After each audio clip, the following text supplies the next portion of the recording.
একটা সংসারে মেয়েরা হলো কাজের মেশিন। আপনি কাজ করতে পারলেই ভালো, না করতে পারলেই খারাপ। দিন রাত 24 ঘন্টা পরিশ্রম করার পরেও আপনি কারো কাছে মন পাবেন না, এটাই আমাদের মেনে নিতে হবে। হ্যালো এভরিওয়ান, আসসালামু আলাইকুম। ওয়েলকাম জানাচ্ছি আমার নতুন একটা ব্লগে। কেমন আছেন সবাই? সারাদিন আমাদের কত কাজ করতে হয়, তারপরেও স্বামী যান বাইরে থেকে এসে বলবে কি কাজ করো তুমি, বাসায় কিসের এত কাজ, শুধু শুয়ে থাকো আর বসে থাকো। এরকম কথা শুনলে সত্যি খুব খারাপ লাগে। তখন কোনো কাজই করতে ইচ্ছা করে না বা ভালো লাগে না। আজকে সকালে ঘুম থেকে উঠতে অনেক লেট হয়ে গেছে, এই জন্য আজকে সকালে সহজ বুদ্ধি নিয়ে ভর্তা ভাত করব। সকাল সকাল যদি গরম ভাতের সাথে ভর্তা ভাত হয় তাহলে কেমন হয় বলে। আমি তো আলু ভর্তা অনেক পছন্দ করি, তার সাথে আপনার ভাইয়ার জন্য এই তো ডিম ভর্তা করতেছি। ভর্তা করার জন্য আমি পেঁয়াজ মরিচটা আমি ভেজে নিয়েছি তেলে।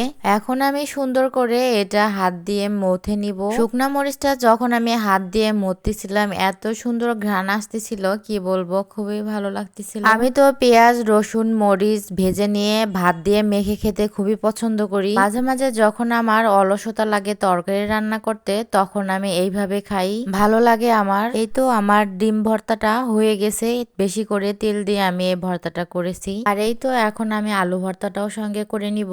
আসলে একটা মেয়ে যতই পরিশ্রম করুক না কেন, দিন শেষে তার স্বামীর ভালোবাসাটা পায়, তাহলে সে পরিশ্রম কিন্তু কিছুই মনে হয় না, তার কাছে তুচ্ছ মনে হবে। এজন্য আমি প্রথমে বলেছিলাম মেয়েরা হচ্ছে একটা সংসারের মেশিনের, সারাদিন কাজ করতেই থাকে। একটা সংসারে যে কি পরিমাণ কাজ থাকে, যারা কাজ করে তারাই ভালো জানে। তবে এর মাঝে কেউ কেউ আছে কাজ রেখেও বসে থাকে, শুয়ে থাকে। এই তো আমার আলু ভর্তা ডিম ভর্তাটা একদম ডান। এই তো আমি মরিচ ভর্তাটা পাশে রেখেছি, এইটা দিয়ে আমি ভাত খাবো। তো আমি সকালের খাওয়া দাওয়া শেষ করে অনেক কাজ সেরে নিছি, বিছানা ঠিক করছি, রুম মুছে দিছি, ঝাড়ু দিছি, কাপড় ধুয়ে দিছি। এই তো তারপর দুপুরে রান্নাতে চলে আসছি। এইটুক কাজ করতে আমার 11:30 বেজে গেছে। ঘড়ির কাঁটাটাও কেন যেন আমার সঙ্গে বেইমানি করতেছে। এখানে শুধু আমি পটল আলু ভাজি করব, আর দুপুরে কিছুই করব না। পটল আলুগুলো আমি গতকালকে রাতে ছিলে একদম কেটে ধুয়ে রেখেছিলাম একটা বক্সে, যে দিনে যেন একটু সময় পাই, কিন্তু তারপরও দিনে একটু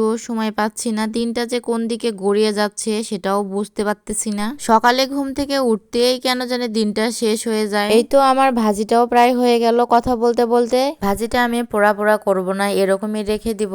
এতক্ষণ আমার ভিডিওটা ধৈর্য সহকারে দেখার জন্য আপনাদের অসংখ্য অসংখ্য ধন্যবাদ। ভিডিওটা কেমন লেগেছে অবশ্যই কমেন্ট করে জানাবেন। যদি ভালো লেগে থাকে অবশ্যই একটা লাইক কমেন্ট করবেন। আজকের ভিডিওটা এ পর্যন্তই। সবাই ভালো থাকবেন, সুস্থ থাকবেন। আল্লাহ হাফেজ।